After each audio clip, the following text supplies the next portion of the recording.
The stock has been on a wild ride. Is your company fairly valued? Yes, I mean, as you know, we deliver the best generative AI platform in the world, especially in terms of time to market. Whenever new technology is available, we are able to deliver new product to the market.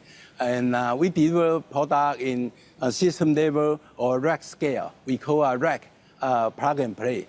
When customers receive our rack, they are ready to be online, just plugging two cables, data cable and a power cable, and then they are ready to be online. So customers like our good quality, time to market, and ready to run at Advantage. Charles, there's clearly a lot of excitement in the market that whatever is happening in AI infrastructure investment, you are a core beneficiary.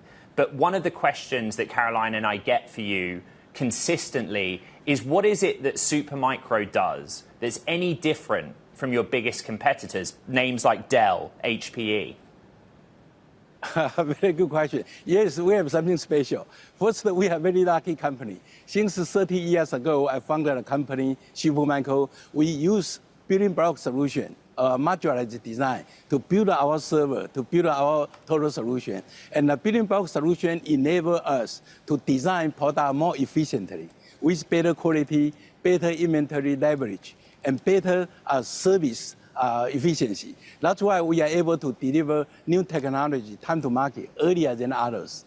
And plus our true global company. We have an engineer working in San Jose, Bay Area, and also a big team in Taiwan. So with two teams, Asia and USA, so we are able to design product more efficiently than others, basically.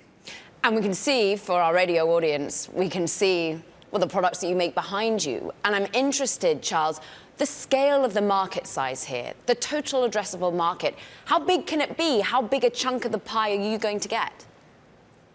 Oh, yeah, that's another advantage we have. We design product in Bay Area and manufacture in Bay Area and global as well. So, I mean, we work with customers from design stage, validation stage, until we ship the product to customer, make them plug and play. And yes, we have a huge capacity ready now. In Silicon Valley alone, we are able to build 4,000 racks per month, or equal to about 15,000 systems per month. And in Asia, in Europe, we also have a production capability there. So basically, we are able to build enough server for our customer. But now, as you know, the shortage, the chip shortage. So once we have a more supply from the chip company like Nvidia, then we can ship more to customer. Let's talk about the chip makers, the Nvidias. But you're kind of agnostic here, right? You take chips from Intel, you take chips from Nvidia. What are your relationships like? Okay, indeed, we both companies are founded in 1993. So both companies are 30 years old company. We started to work together almost since day one. So with 30 years, relationship, engineering, partnership, and then go to market, define the market spec. So we have been working very closely. However, we hope they have more chip available.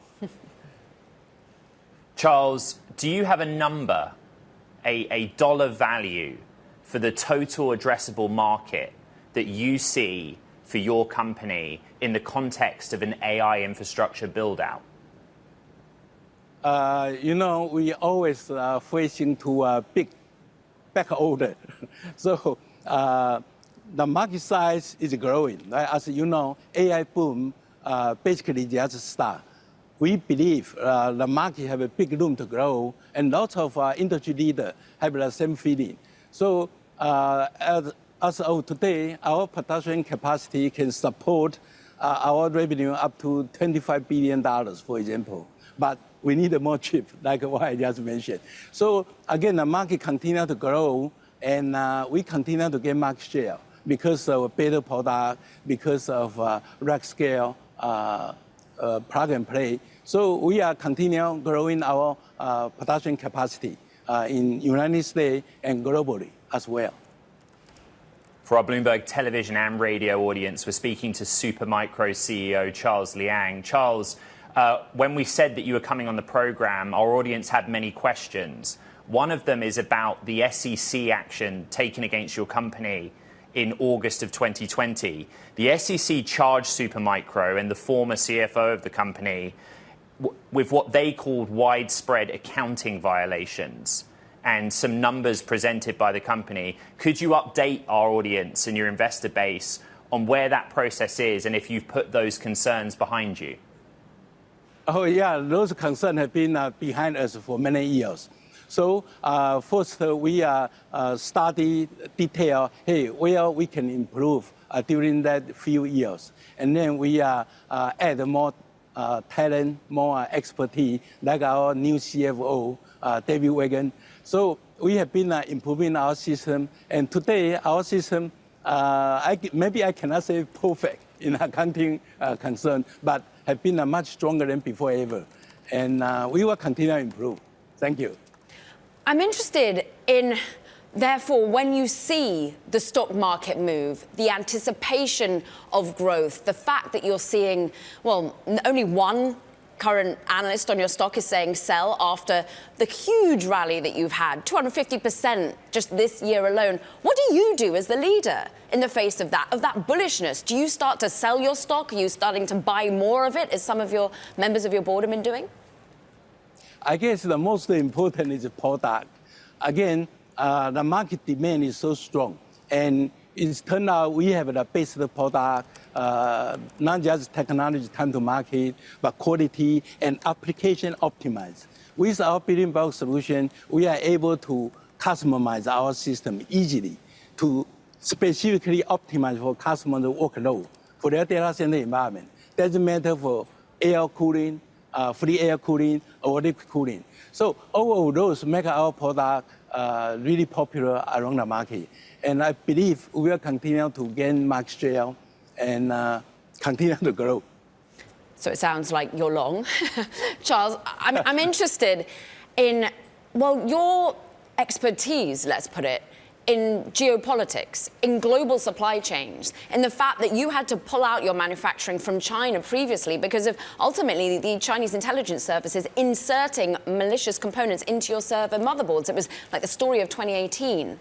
How do you see that restriction on supply and the ongoing relationship between the US and China now and it affecting your business?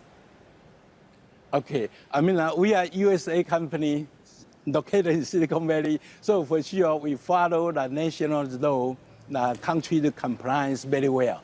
And that's number one. And then we try to service customer global as much as we could, especially customer in USA. So today, most of our production facility are in USA and partial in Taiwan, and we are developing a new campus in Malaysia.